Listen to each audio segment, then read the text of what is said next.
आदरणीय श्री महेश बाबू गुप्ता जी जो भारत विकास परिषद के राष्ट्रीय वित्त सचिव हैं, श्री पंकज सक्सेना जी प्रांतीय अध्यक्ष, श्री नरेंद्र शर्मा जी प्रांतीय महासचिव, श्री कवित बंसल जी प्रांतीय वित्त सचिव,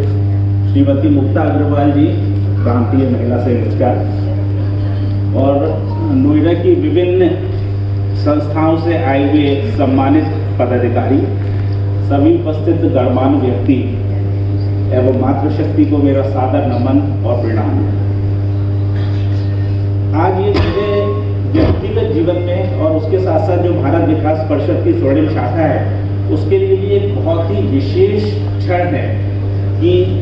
यहाँ पर हमें एक महान संत और दूसरी अन्य विभूतियों का हमें सानिध्य और आशीर्वाद मिल रहा है।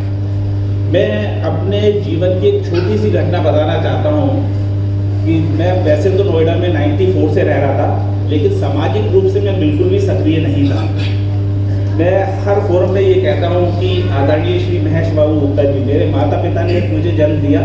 और सामाजिक जन्म जो है श्री महेश बाबू गुप्ता जी ने मुझे दिया। और वो जन्म ही क्या हुआ है, मंगलमय परिवार की वजह से। जब महाराज जी का जो आज मैं आशीर्वचन सुनने के लिए मैं आया था, इसी विद्यालय में यहाँ पर एक हुआ था और वहाँ पर रजिस्टर में मैंने अपना नंबर लिखा था, तो भाई साहब का फिर फोन आया। उसके बाद मैं मंगलमय परिवार से जुड़ा और मैं शब्दों में नहीं व्यक्त कर सकता हूँ भावों को कि आज मेरा जीवन कितना परिवर्तित हो गया है। मेरा क्या, मेरे पूरे परिवार का, और जिसमें भाई साहब का और पूज्य हमारे आदरणीय श्री विजय कौशल जी का जो आशीर्वाद है, मेरे लिए मतलब शब्दों में क्या भावनाएं भी मैं अपनी व्यक्त नहीं कर पा रहा हूँ उसके लिए। और आज मैं उनकी वजह से ही यहाँ पर खड़ा हुआ हूँ।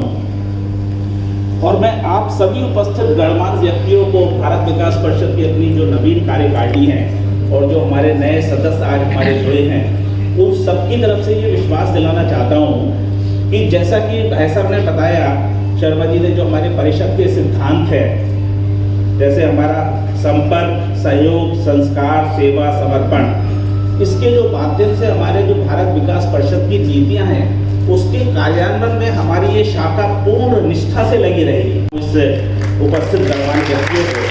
जिससे कि हमारा जो एक स्वस्थ, समृद्ध और संस्कारित भारत का जो एक सपना है, जो भारत विकास परिषद का जो उद्देश्य है, भारत विकास परिषद इतने काम कर रहा है जो मुझे यहाँ पर आके पता लगा, वो एक समुद्र के रूप में है और स्वर्णिम शाखा तो उसकी एक बूंद समझ लीजिए। लेकिन मैं फिर भी ये आपको ये आश्वासन देना चाहूँगा, विश्वास दिलाना चाहूँगा, जैसे कि हमारे बड़े भाई साहब नैवेद्य शर्मा जी ने, जो हम लोगों ने कोरोना काल में भी भाई साहब के दिशा निर्देशन में, हमारे आदरणीय तुफैल जी के दिशा निर्देशन में और हमारे जितने सदस्यगण थे, जैसा कि भाई साहब ने बताया कि एक हमारी एक्सटेंडेड फैमिली हो गई थी। और ये मैं भी जानता हूँ कि उस दौरान हम लोग अपने आप को बिल्कुल भी अकेला महसूस नहीं करते थे। मतलब ऐसा लगता था कि हमारे साथ में 15-20 भाई लोग हमारे साथ में खड़े हुए हैं और ये भारत विकास परिषद का ही प्रताप है, आप कह सकते हैं। और नैवेद्य भाई साहब ने जो एक परिवार की परिकल्पना दी, एक जो उन्होंने बताया, वो बिल्कुल मेरे लिए रोल मॉडल हैं, बड़े भाई की तरह है। उन्हें मैं बिल्कुल शत प्रणाम करता हूँ नैवेद्य भाई साहब को, और उनके लिए उन्होंने जो हम लोगों को एक परिवार कर दिया, बहुत बहुत धन्यवाद है सर। और उसके साथ साथ मैं यहाँ पर एक अवगत कराना चाहूँगा, जैसे कि भारत विकास परिषद के बहुत सारे कार्यक्रम हैं। हमने उसी श्रृंखला में अगले साल के लिए अपने कुछ कार्यक्रमों की योजना बनाई है और उसे हमने हर महीने के हिसाब से, जैसे जून महीने में हम लोग ने सोचा है कि महिलाओं और बच्चों के लिए कोई स्किल कैंप लगाएंगे। जुलाई में भारत को जानो कार्यक्रम और गौशाला में हवन, महाराज जी की बहुत देन है, उनकी वजह से मैं गौशाला से भी जुड़ा, तो गौशाला में हवन। अगस्त माह में हम लोगों का हरियाली तीज का प्रोग्राम है। उसके साथ साथ अपना घर आश्रम में विष्णु भाई साहब ने एक जो हमें दिशा दिखाई है, उसके लिए मैं उनका बहुत बहुत आभार व्यक्त करता हूँ। वहाँ पर भी एक सुंदरकांड और रक्षाबंधन का कार्यक्रम का हमारा प्लान है। और सितंबर माह में हमारा गुरु वंदन और छात्र अभिनंदन, ये हमारे भारत विकास परिषद का भी एक हो रहा है, तो वो भी हम लोग करेंगे। अक्टूबर माह में हमारा एक चिकित्सा का कैंप है। नवंबर माह में किसी भी महत्वपूर्ण विषय पर विचार गोष्ठी, क्योंकि विचारों का अगर जब आदान प्रदान होता है तो एक बहुत अच्छे नवीन समाज का निर्माण होता है, इसमें कोई दो राय नहीं है,